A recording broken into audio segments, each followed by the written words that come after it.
किंवा प्रशिक्षणार्थीचा मानला, हे तुम्ही सगळ्यांनी पाहिले. त्याच्यामुळं मी निश्चित तुमच्या बरोबर आहे. परंतु मी आता राज्याच्या कायदे मंडळाचा सदस्य आहे. तुमच्या सगळ्याच्या सहकार्याने, तुमच्या सगळ्याच्या पाठबळावरच मी इथपर्यंत पोहोचलोय. माझी भूमिका ही तुम्हाला न्याय देण्याची आहे आणि त्याच पद्धतीने सरकारची भूमिका ही तुम्हाला न्याय देण्याचीच निश्चितपणानं आहे. याच्यामध्ये कुणी शंका कुशंका आणण्याचं काही कारण नाही. आणि त्याच्यामधलं पहिलं पाऊल याच अधिवेशनामध्ये जे की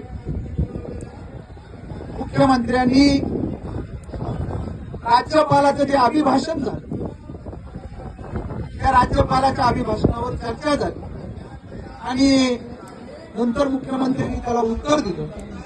मुख्यमंत्र्यांनी तिथं जाहीर केले हे आपल्याला माहिती आहे की तुमचं 6 महिने हे फेब्रुवारीमध्ये पूर्ण झाले कार्यकाळ. त्याला आता 11 महिन्याचा तुम्हाला कालखंड हा करण्यात आलेला आहे. त्यातलंच एक ते पाऊल आपल्याला म्हणावं लागलं, कारण की 6 महिने कॉन्ट्रॅक्च्युअल जे काही कारकीर्द असते ती 11 महिन्याचीच असते. नंतर ते कॉन्ट्रॅक्ट रिन्यू होतं. त्याच्यामुळे एक पाऊल सरकारने ही सकारात्मक निश्चितपणाने टाकले हे कुणी नाकारू शकत नाही.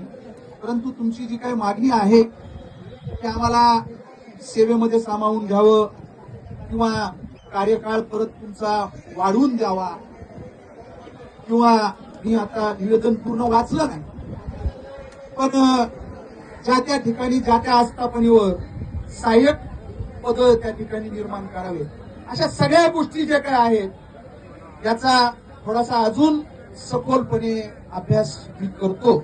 आणि अजून आज 18 तारीख आहे, एक आठवडा म्हणजे 26 तारखेपर्यंत हे तुमचं विधिमंडळाचं अर्थसंकल्पाचं अधिवेशन होणार आहे.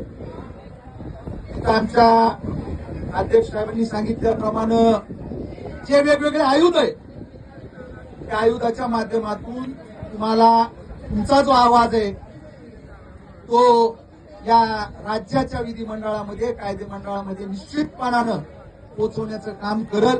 आणि वेगळं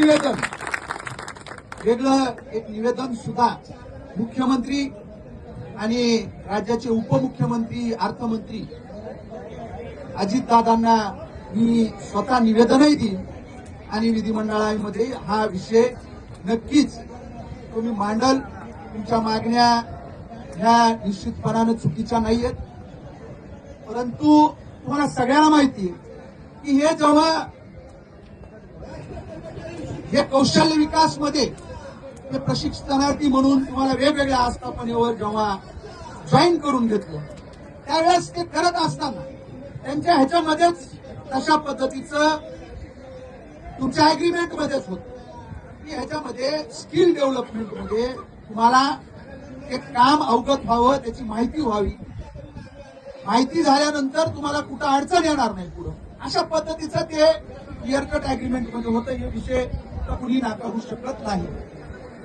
पण या सगळ्या गोष्टी त्याच्यामध्ये आहेत. दुसरे मी त्या अग्रीमेंटमध्ये काही मुद्दे मला पाठवले, काही ह्यांनी सांगितले. आमच्या गेवराईमधले मला वाटतं भरपूर विद्यार्थी आहेत.